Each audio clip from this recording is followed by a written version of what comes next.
Hello बच्चों, कैसे हैं आप सब लोग। आप सबका बहुत बहुत स्वागत है आज के सेशन में। मैं हूं विवेक राणा, योर केमिस्ट्री मेंटोर, और आप मुझे देख रहे हैं अपने प्यारे आकाश बायजूस नीट चैनल पे। तो स्टूडेंट्स, फाइनली हमारे इंतजार की घड़ी खत्म होने वाली है और वो दिन आने ही वाला है जिसका हमें बहुत दिनों से इंतजार था।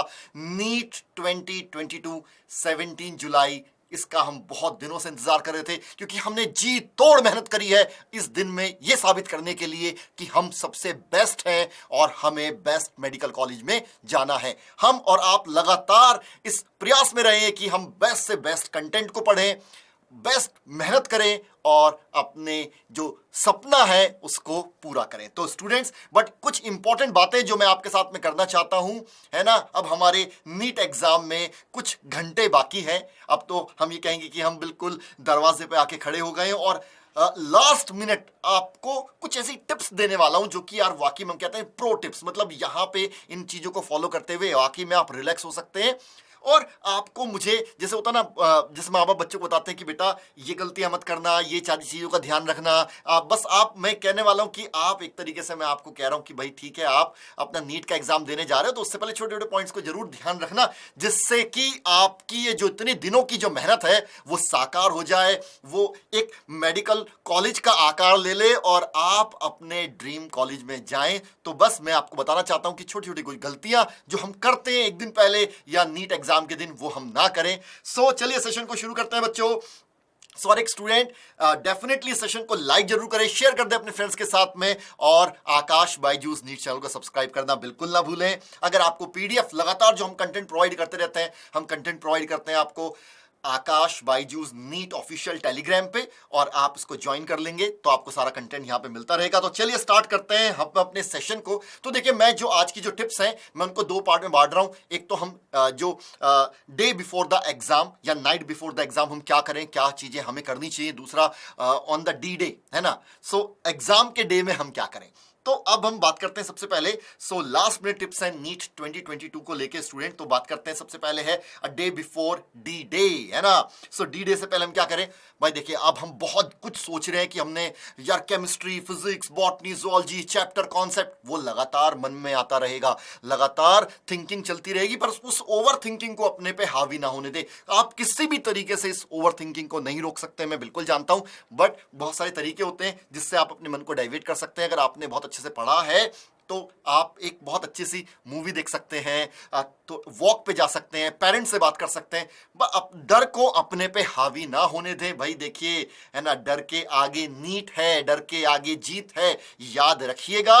अपने अगर मन में ज्यादा घबराहट आ रही है तो उसको आप ओवरकम करने के लिए किसी भी इस तरह की एक्टिविटी में इन्वॉल्व हो जाएं जो आपको मेंटल पीस दे, जो आपको रिलैक्स करे। आप कोई भी, मतलब बहुत सारी चीजें होती हैं, मेडिटेशन करिए, ब्रीथिंग एक्सरसाइज करिए। अपने आप को ओवरथिंक करने से प्रोटेक्ट करना है बच्चों।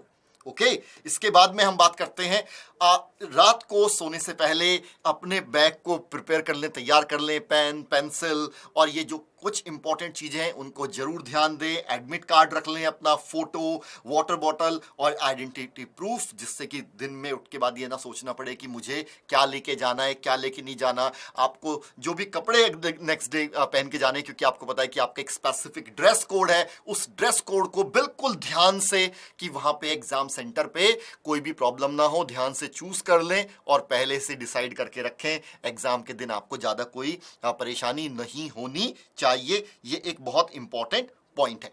स्टूडेंट्स, इन सारी चीजों को तैयार रखिएगा जो कि आपके लिए बहुत काम की है, और आप अपने एग्जाम से पहली रात में एक प्रॉपर नींद लें। एटलीस्ट 6 आवर्स की स्लीप आपकी होनी चाहिए, साउंड स्लीप होनी चाहिए। साउंड स्लीप का मतलब है कि जहां पे आप बार बार ना उठ रहे हो, बार बार परेशान ना हो रहे हो, और 6 आवर आपको रेगुलर सोने हैं, मतलब कि आपकी 6 आवर्स की कॉन्टिन्यूअस मिनिमम स्लीप होनी चाहिए। अगर इतना भी आप सो पाते हैं तो डेफिनेटली आप एग्जाम के दिन फ्रेश फील कर पाएंगे, एक्टिव रहेंगे और अपना एग्जाम बहुत अच्छे से दे पाएंगे। अब बात करते हैं स्टूडेंट कि एग्जाम के दिन हमें कौन कौन से चीजों को डेफिनेटली फॉलो करना है।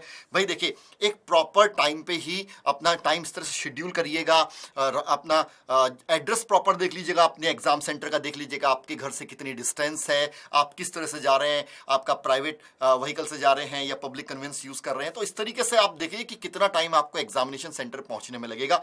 मैं कहूंगा कि एग्जामिनेशन सेंटर पे बहुत जल्दी भी ना जाएं, जिससे कि आप वहां पे जाके आपको प्रॉपर प्लेस ना मिले बैठने के लिए, तो आप थकान फील करें, या बहुत लेट भी ना जाएं कि जिससे कि आपको बहुत ज़्यादा हरी रहे और आप थोड़ा सा जल्दबाजी के अंदर एग्जामिनेशन सेंटर में मूव करें, तो आपका कहीं ना कहीं दिमाग डाइवर्ट हो जाएगा। रिलैक्स रहना बहुत ज़रूरी है, उसके लिए टाइम की प्लानिंग होनी चाहिए।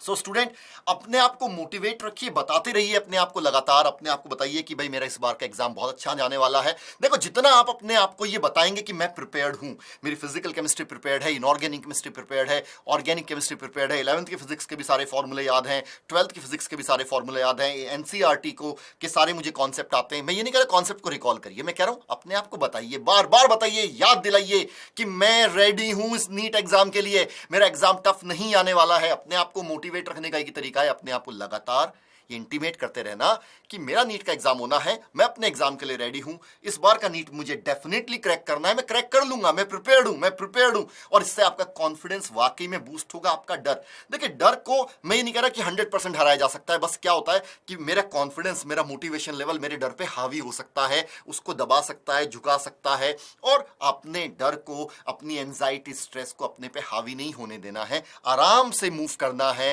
रिलैक्स रहना है, और अपने आप को बताते रहना है कि मैं प्रिपेयर्ड हूं नीट एग्जाम के लिए, इस बार कोई दिक्कत की बात नहीं है, एग्जाम आसान आएगा, मेरी बहुत अच्छी प्रिपरेशन है, मॉक टेस्ट में मेरे बहुत अच्छे नंबर आए हैं। सो डेफिनेटली वही चीजें मुझे इस बार नीट के एग्जाम में रिप्लिकेट करनी है, मुझे अपने मॉक टेस्ट की परफॉर्मेंस को रिप्लिकेट करना है, उससे भी बेटर करके दिखाना है।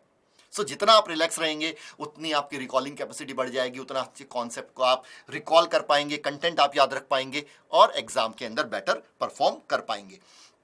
अब जैसे आप एग्जामिनेशन सेंटर के अंदर जाएंगे, आपको 5 to 10 मिनट मिलेगी रिलैक्स होने के लिए। आपके पास में सबसे पहले पेपर आएगा, ओएमआर शीट आएगी, वहां भरने के लिए आएगा, तो अपना रोल नंबर बहुत सही केयरफुली भरें। जो भी बबल्स हैं रोल नंबर के लिए, एग्जामिनेशन सेंटर के लिए, जो आपके प्रॉपर कोड होगा, उसको बहुत परफेक्टली एक अच्छे से फिल करें, ध्यान दे के फिल करें, है ना, इसमें कहीं भी कोई गलती ना रह जाए।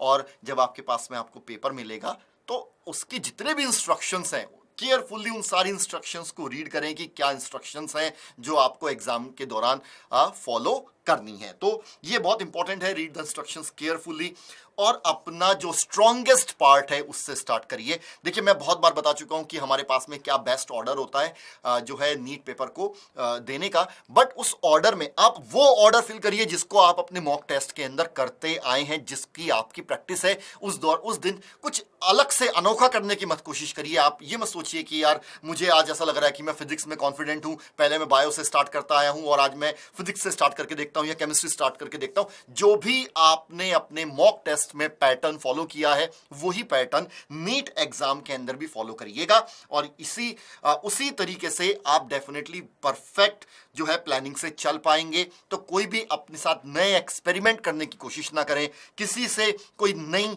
जो है ज्ञान लेने की कोशिश ना करें। ज्ञान कोई दे रहा है, ठीक है, मैं बहुत सारी आपको टिप्स दे रहा हूं और आपको बताने की कोशिश कर रहा हूं। आपको जो काम की लगे आप उसी को फॉलो करिए। आप जिस पैटर्न को फॉलो करते आए उस पर स्टिक रहिएगा, उसको बिल्कुल भी चेंज करने की जरूरत नहीं है। और यहां पे देखिए, अब बात आती है, यहां पे लिखा हुआ है solve the question from the your best chapter first. पर उसके लिए आप ऐसा सोचिए कि आप पहले क्वेश्चन पढ़िए, और अगर आपको क्वेश्चन पढ़ते ही अगर आपको ऐसा लगता है कि सर यहां पे ना मेरे पास में मैं इसका एकदम से मुझे आंसर आता है, मतलब कि आप उन क्वेश्चंस को जनरल सबसे पहले अटेम्प्ट करने की कोशिश करिए जिनका आंसर आपको बिना ऑप्शन देखे भी आता हो। फिर तो क्लिक कर दीजिए। सेकंड, मैं कहता हूं फिर सेकंड कैटेगरी आती है कि सर ऐसे क्वेश्चन जिनका आंसर मुझे ऑप्शन देखने के बाद समझ में आ रहा है, कॉन्फिडेंटली यही है। थर्ड, जहां पे मैं डाइसी हूं, तो सबसे पहले उन क्वेश्चंस को करिए जहां पे आपका कॉन्फिडेंस बहुत स्ट्रांग है कि नहीं यार ये इसका आंसर है, मुझे भी पता है कि जो बाकी 3 ऑप्शन इसका आंसर क्यों नहीं है। सो उन क्वेश्चंस को डेफिनेटली पहले अटेम्प्ट करिए।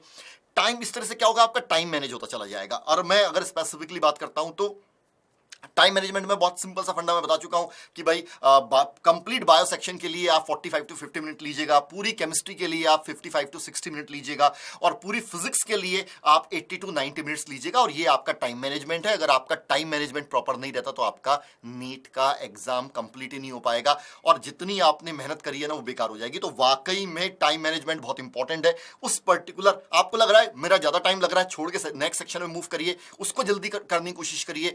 उसके बाद बाद नेक्स्ट सेक्शन पे जाइए। बट ऐसा ना हो कि किसी एक पर्टिकुलर सेक्शन में आप इतना टाइम ले लें कि जो दूसरा सेक्शन है, आपका दूसरा सब्जेक्ट है, उसके लिए आपके पास में टाइम ही ना बचे। और सबसे ट्रिकी पार्ट रहेगा आपका सेक्शन बी, क्योंकि वहां पे नंबर ऑफ क्वेश्चन ज्यादा हैं जिनके तो आपको सोचना है, आपको पहले जो 15 के 15 क्वेश्चन है उनको पढ़ लेना है। ऐसा नहीं होगा कि पहले 10 क्वेश्चन को आपने पढ़ा और सॉल्व करते चले गए और उनमें से मेरा कोई क्वेश्चन गलत हो गया, तो आपको लग रहा है कि सर मैं बाकी क्वेश्चन कर लेता तो ज्यादा आसान होते, वहां मेरा कॉन्फिडेंस ज्यादा था। तो सेक्शन बी को करना ध्यान से करिएगा, बहुत पहले जरूर एक बार देख लीजिएगा कि 15 के 15 क्वेश्चन क्या है, उनमें से 10 चूज करके आप उन्हीं बेस्ट को चूज करिए जो आपको सबसे आसान लगते हो। ओके, तो कहीं टाइम बचाने के चक्कर में ऐसा ना हो कि आप वो सारे के सारे क्वेश्चन ना पढ़ पाए। उन क्वेश्चन को पढ़ने के लिए, सॉल्व करने के लिए आपको एक्स्ट्रा 20 मिनट दिए गए हैं। सो टाइम मैनेजमेंट स्टूडेंट बहुत जरूरी है। और अगर आपको ऐसा कोई लगता है कि मुझे किसी क्वेश्चन का जो कॉन्सेप्ट है रिकॉल नहीं हो पा रहा है, समझ ही नहीं आ पा रहा है, अभी नहीं हो रहा, तो पेपर को हमेशा 2 स्टेप में किया जाता है। पहले मैंने बताया ऐसे क्वेश्चन किए जाते हैं जो जिनका आंसर मुझे बिना ऑप्शन के भी आता है, दूसरा ऑप्शन देख के मैं कॉन्फिडेंट हूं, तीसरे पे छोड़ दिया जाता है, और तीसरे पार्ट वाले को जिसको हम लगता है ना कि थोड़ा सा कहीं डाइसी है, अभी रिकॉल नहीं हो पा रहा, उसको सेकेंड राउंड में सॉल्व किया जाता है। तो जब सेकेंड राउंड होगा आपका, तो अल्टीमेटली आपका कॉन्फिडेंस बूस्ट हो जाएगा कि भाई मेरा ना 80% पेपर हो चुका है, अब मुझे 20% पेपर में जिसमें थोड़ा बहुत डाउट था, ऐसा नहीं कि मुझे डाउट है पर मुझे आता है, हल्का सा डाउट है, तो आपका जब कॉन्फिडेंस बढ़ेगा ना, तो फिर मैं कहता हूं जितना अच्छा आप जितना रिलैक्स हो जाएंगे, जितना कॉन्फिडेंट रहेंगे, उतनी रिकॉलिंग कैपेसिटी आपकी बढ़ जाएगी, कॉन्सेप्ट को रिकॉल कर पाएंगे और आपको लगेगा ओह ये पहले नहीं होता पर मुझे उसका कॉन्सेप्ट अब याद आ गया, इसका आंसर ऑप्शन ये होगा, श्योर होगा, और आप उसको आसानी से सॉल्व कर लोगे। अब यार आपको उसके साथ साथ नेगेटिव मार्किंग को भी अवॉइड करना है। नेगेटिव मार्किंग को 2 तरीके से नेगेटिव मार्किंग होती है कि हमने क्वेश्चन को करेक्ट नहीं पढ़ा, मतलब हमने देख लिया कि सर उसने पूछा कि which of the following is not correct, not true, और हमें ट्रू देख के हमने ट्रू पे क्लिक कर दिया, नॉट ट्रू नहीं देख पाए, नॉट करेक्ट नहीं देख पाए, क्योंकि हमने देख लिया करेक्ट है, तो उसमें क्या होगा, एक ऑप्शन ऐसा था जो नॉट करेक्ट है ना, और बाकी हमारे पास में क्या है, करेक्ट है, तो हमने कोई करेक्ट दिमाग में रह गया और किसी भी एक ऑप्शन, करेक्ट ऑप्शन को चूज कर लिया। तो इस तरह से नेगेटिव मार्किंग बहुत ज्यादा होती है। दूसरी नेगेटिव मार्किंग बबलिंग पे होती है कि जब हम यहाँ पे मार्किंग एरर बोलते हैं इसको, कि जब हम मार्क करते हैं अपने पर्टिकुलर ऑप्शन को, ओएमआर में बबल फिल कर रहे होते हैं, तो वहां पे अगर हमारा सीक्वेंस गड़बड़ आ जाता है तो बहुत इंपॉर्टेंट है, गड़बड़ हो जाती है, क्योंकि अगर एक बार सीक्वेंस गड़बड़ आ गया तो आगे तक होता रहता है। तो हर बार देख लीजिएगा कि इस बार पर्टिकुलर क्वेश्चन नंबर है, मान लीजिए आपका क्वेश्चन नंबर 10 सॉल्व कर रहे हो, तो देखो 10th के सामने का ही बबल मुझे फिल करना है। मान लीजिए कभी कभी ऐसा होता है कि 10 के आगे का 11th का बबल आपके साथ में क्या हो गया, गलत फिल हो गया, तो अगली बार जब आप 11th क्वेश्चन कर रहे होंगे तो उसके सामने देख लीजिएगा कि 11th का बबल तो नहीं मैंने कोई फिल कर दिया, या 11th के सामने मुझे, तो आपके पास बाई चांस कोई एरर हो रही है तो उसको वहीं पकड़ लीजिए, आगे तक का सीक्वेंस खराब नहीं होना चाहिए। मैं वो बातें कर रहा हूं जब बच्चे पेपर के बाद में, है ना, उनको समझ में आ जाता है गड़बड़ है और वो परेशान हताश होते हुए आते हैं कि सर सिर्फ बबलिंग फिल गलत करने की वजह से, ओएमआर को गलत फिल करने की वजह से मेरा सिलेक्शन रह गया है, पेपर मुझे सारा आता था, 90% से ज्यादा मुझे यहाँ पे इस बार ऑप्टेन हो रहे थे मेरे मार्क्स, बट मेरा पूरा का पूरा सीक्वेंस 5 क्वेश्चन 10 क्वेश्चन का गड़बड़ हो गया, इस वजह से मेरी गड़बड़ है, मेरा सिलेक्शन रुक जाएगा। तो ऐसा आपको नहीं करना है। वो ही बातें है ना मैं आपको पेपर से पहले बता के भेज रहा हूं कि यार ये बातें आपको उस दिन एग्जाम के अंदर याद रखनी है। और स्टूडेंट ये छोटी छोटी बातें जिनको आप फॉलो करते हुए डेफिनेटली इस बार नीट के एग्जाम में धूम मचा देंगे। अपना कॉन्फिडेंस जो है वो हाई रखिए, और आपका कॉन्फिडेंस बूस्ट करने के लिए मुझे 2 बहुत अच्छी लाइनें याद आ रही हैं जो मुझे हमेशा मेरा कॉन्फिडेंस बूस्ट करती हैं कि सरफरोशी की तमन्ना, है ना, सरफरोशी की तमन्ना अब हमारे दिल में है, सरफरोशी की तमन्ना अब हमारे दिल में है, देखना है जोर कितना बाजुए कातिल में है। सो भाई देख लेंगे नीट एग्जाम को, फोड़ डालेंगे, बिल्कुल मचा डालेंगे, इतना आसानी से सॉल्व करेंगे चीजें कि मैक्सिमम क्या इस बार हम ही 680 प्लस मार्क्स को ऑब्टेन करने जा रहे हैं। ठीक है, तो मैं जानता हूं कि आपकी बाजुओं में, आपके दिमाग में बहुत दम है, इस बार आपको कोई नहीं रोक सकता है। बस इन्हीं सारी बातों से, इन उम्मीदों के साथ कि आप इस बार बहुत अच्छा परफॉर्म करने वाले हैं, मैं ऊपर वाले से दुआ करूंगा कि आपको शक्ति दे, आपको एक रात पहले अच्छी नींद दे, आपको रिलैक्स करे और आप पे कृपा बना के रखेगी, जिससे कि आप बहुत अच्छे से इस एग्जाम को, इस अपने हर्डल को पार कर सकें। तो स्टूडेंट इन सारी बातों से आज का सेशन मैं अपना एंड कर रहा हूं। Thank you, push yourself to be great. Thank you guys, thank you very much.